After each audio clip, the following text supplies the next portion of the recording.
Hey guys, I'm Alfred Porterspot and welcome to week 15 of the Premier League review. If you want to know the series, what we do is we take a look at the past set Premier League results, we take a look at the Premier League table, and we finish off by looking at the Premier League top goal scorers. So here is the past set of Premier League results. These games were played on Saturday the 2nd and Sunday the 3rd of December 2017. Also next to games are their times in this video, so if you want to hear about a specific match, just go to the time next to the game and just skip out all the other crap. But without further ado, let's get in our first match. We start with Brighton versus Liverpool. Liverpool took lead in the half-hour mark thanks to centre-back for the day, Emirates Can. It came from a corner that Phil Coutinho whipped in, and on the end of it was the German who powered his header past the keeper for his first league goal of the season. And only 70 seconds later, Liverpool had the ball in the net again. This one came from a counter-attack, and when Liverpool break with Mo Salah, there's just no stopping him as the Egyptian found Coutinho, who sent the ball low into the box first time, and on the end of it was his fellow Brazilian Roberto Firmino, and he thumped the ball past Matty Ryan. And 2 minutes into the second half, Liverpool got their third when Bobby Firmino got his second of the game. It came seconds after Brighton were denied by a world-class save from Mignolet, and Liverpool break with Salah yet again. Salah carries it until he draws out a defender, and that left Firmino in a ton of space. Salah slipped it through, and Firmino finished first time. But 2 minutes later, Brighton would get the perfect chance to get back into the game as they were ordered a penalty for some reason. Honestly, I think this is the first penalty where I have literally no idea what happened. I don't even know who it was against. Henderson maybe? Chan maybe? Or I don't know. It was never a penalty, and I will pay good money for someone to tell me why this was a penalty. Glenn Murray stepped up to take the ghost penalty, and he buried it in top corner. But Liverpool restored their 3-goal lead when Phil Coutinho got his goal for the day. It came from a free kick just outside the box. You'd expect Phil to bury this, and he did, but in a different way. There were literally about 10 men in the wall, and I genuinely mean that, about 9 or 10 men, but they were a bit useless. And Coutinho just mugged them all off, as when the wall jumped, he just p-rolled it underneath them, and it went into the back of the net. And Liverpool will get one final goal in the 89th minute. Coutinho involved yet again as he carried the ball forward as Liverpool got on the counter, and his curling effort finds the back of the net, but it took a deflection off of Lewis Dunk, and for the second time this week, Lewis Dunk has an own goal next to his name. And that's how the game ended. A perfect performance from Liverpool, who despite the very makeshift defence dealt with Brighton well. And by makeshift, I mean that we played a back three with Emre Can, Gini Wijnaldum and Dejan Lovren being the back three. Emre Can, Gini Wijnaldum, both midfielders. Gini Wijnaldum was a left midfielder when we bought him from Newcastle, who we converted into a midfielder, who we've now converted to a centre-back. Jesus Christ. Not gonna lie, bit nervous when the team sheet came out with that back three, and then when Gini passed the ball, oh, that really scared me, that one.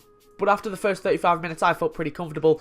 Brighton did get a goal, but they should have scored before that, as Glenn Murray had a ton of chances, but he couldn't finish any of them. But Liverpool were the better team on the day, and they got exactly what they deserved in the form of 3 points. And we move on to Arsenal versus Manchester United. It didn't take long for one of these teams to take the lead. Only 5 minutes into the game, Manchester United took the lead through Antonio Valencia. A terrible pass by Laurent Koscielny was cut out by Valencia. He played a 1-2 with Pogba before firing the ball low underneath Petr Cech. And 5 minutes later, United doubled their lead through Jesse Lingard. Yet again, some terrible defending as Shkodran Mustafi lost the ball 25 yards out from his own goal, and United break. Lingard actually was the one who nicked the ball. He gave it to Lukaku, who gave it to Martial, and Martial turned, gave it back to Lingard, and he poked into the net. But Arsenal got to go back 5 minutes into the second half. A free kick from Arsenal was floated into the box, and for some reason, everyone just stands still except for Aaron Ramsey, who beat the offside trap. It was either a great first-time pass or horrible first-time control, but either way, it fell to Lacazette, who pulled the goal back for the Gunners. But it wouldn't matter, as Manchester United got their 2-goal lead back when Jesse Lingard had got his second of the game. It was great passing for United as Lukaku gave it to Lingard, Lingard gave it to Pogba, Pogba went past Koscielny,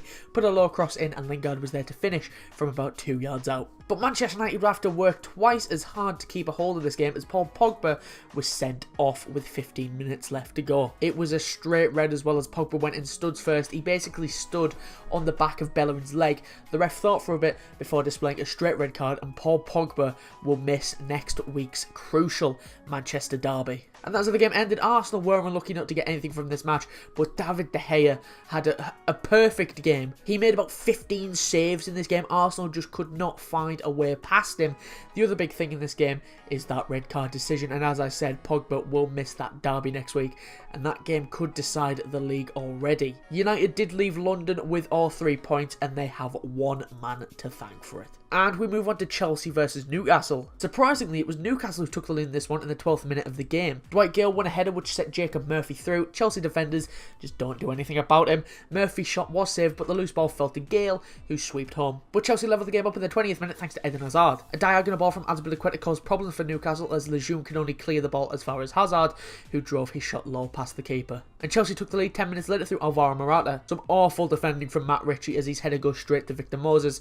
Moses crossed the ball in, and on the end of it was Alvaro Morata, who headed into the net for his 9th league goal of the season. And Chelsea got the perfect chance to kill the game in the 73rd minute as they were given a penalty. Yet again, Matt Ritchie was at fault as he tripped Victor Moses up.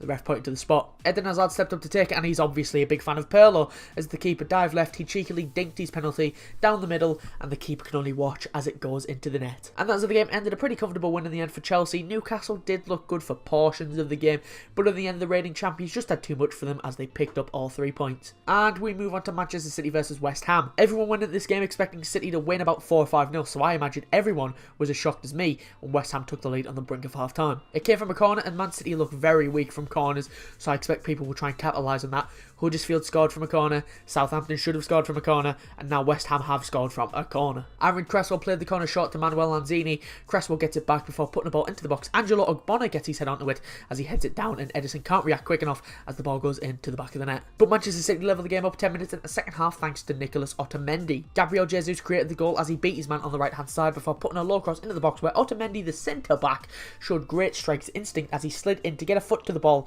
and into the back of the net it went. And Manchester City took the lead in the 83rd minute through David Silva. Kevin De Bruyne with a beautiful pass, he dinked it over the West Ham defence, and he made it look easy, with it also being a killer through ball to Silva, who jumped in and finished acrobatically from a few yards out. And as the game ended yet again, Manchester City leave it late to carry on this winning streak. To be fair to West Ham, they did quite well in the first half, but in the second half they wanted to protect their lead instead of trying to add to it, and they just let City attack, and that was the worst thing they could have done. Adrian in the West Ham goal had a great second half, but in the end the constant attack of the goal was too much for the visiting Irons. And we move on to Stoke versus Swansea. Only 3 minutes in the match, Swansea took the lead when Wilfred Bonney scored some goals for Swansea as he got his first goal for Swansea this season. It came from a sublime run on the left wing by Olsen. He then digged the ball into the box, and waiting for it was the striker who slotted the ball home despite the pressure from the Stoke defence. But Stoke equalised in the 36th minute when Xherdan Shaqiri scored with one of the few chances of the first half. Leroy Fer tried to dribble his way out of danger, but he got muscled off of the ball by Peters and Juve, and that allowed Joe Allen to latch onto the loose ball before slipping the ball through to Shaqiri, and the Swiss toe poked the ball past the keeper and into the back of the net. And 4 minutes later, Stoke would complete the comeback as they took the lead. Ryan Shawcross started the move as he floated a ball forward that went onto the head of Peter Crouch, and he flicked the ball in from Amir Diouf. He took one touch to take the defender out of the game before slotting past the keeper. And as the game ended, a pretty quiet second half that didn't deliver following the quick turnaround by Stoke. Bonney's first league goal in over a year looked like it would have given Swansea some confidence, but 2 quick goals from Stoke was enough to kill them off, and it just piled more pressure on the Swansea manager Paul Clement. And we move on to Everton versus Huddersfield. It was a very boring first half with nothing happening, but we finally got some quality at the beginning of the second half when Everton took the lead. Aaron Lennon ran inside before playing the ball through to Dominic Calvert-Lewin, and he flicked the ball onto the onrushing Gylfi Sigurdsson, and he stroked it straight into the bottom corner. And Everton put the game to bed in the 73rd minute when they doubled their lead through Dominic Calvert-Lewin. Idrissa Gueye won the ball in the middle and gave it to Rooney, who turned before threading the ball through to Calvert-Lewin.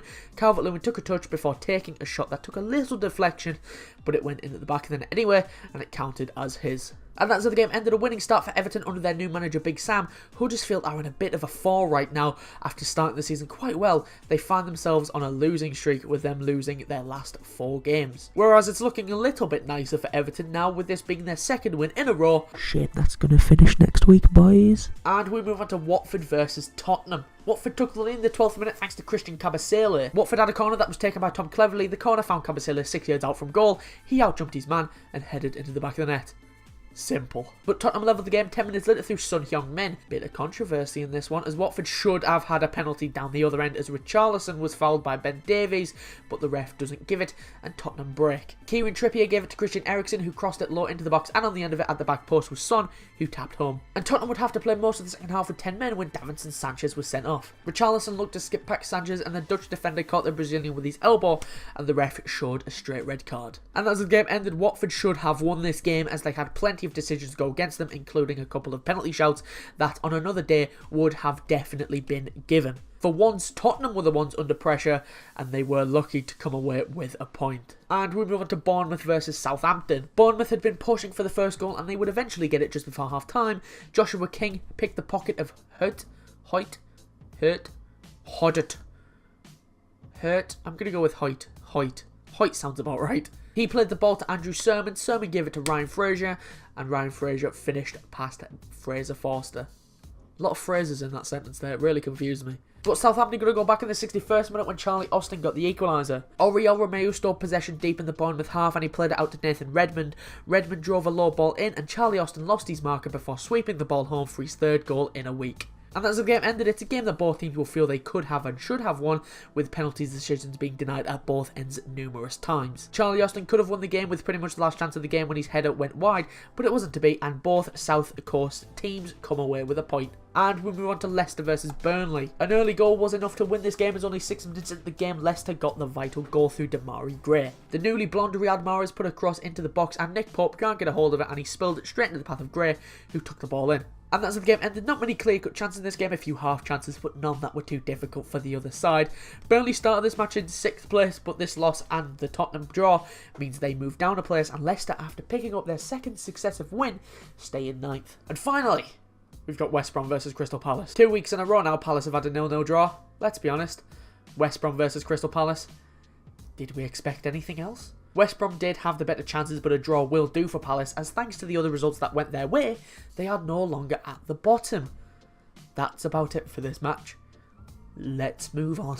So that's all the games I've got for this week. Before we go, let's take a look at the Premier League table and top goal scorers, starting off with the Premier League table. Start with the top 5, and as you can see, Manchester City are still unbeaten after they beat West Ham. Manchester United are second after they got past Arsenal. Chelsea are third after they beat Newcastle. Liverpool are fourth after their big win against Brighton. And Arsenal make up the top 5 following their defeat to Manchester United. Moving on to the bottom 5, and Swansea are at the bottom following their loss to Stoke. West Ham are 19th after they were beat by Manchester City. Crystal Palace have jumped up 2 places and make up the bottom 3 following their draw against West Brom. Speaking of West Brom, they are 17th, and Huddersfield make up the bottom 5 following another loss this week against Everton. Moving on to top goal scorers, as you can see, Mo Salah is still on the top despite not scoring this week. He's still on 12 goals and 3 assists. Harry Kane also didn't score this week. He's on 10 goals and 1 assist. Alvaro Morata, Sergio Aguero and Raheem Sterling make up the top 5, all being on 9 goals, but Morata is third with 4 assists, Aguero is fourth with 3 assists, and Sterling makes up the top 5 with 2 assists. Right, so that's all I've got for this week. If you did enjoy, be sure to leave a like and subscribe if you're new, and I'll be back next Tuesday for the next episode of the Premier League Review. If you want to follow us on Twitter to stay up to date when we upload a video or go live, you can. The link is in the description, or it's at @portionofsport_. If you want to follow me on Twitter or subscribe to my personal YouTube channel, you can. The links to both of those are in the description as well. All my channels should be popping on your screen round about now. But anyway, thanks for watching. Be sure to leave a like and subscribe if you are new. I've been Mark from A Portion of Sport, and I'll see you soon. That was the weirdest way I've ever said that outro.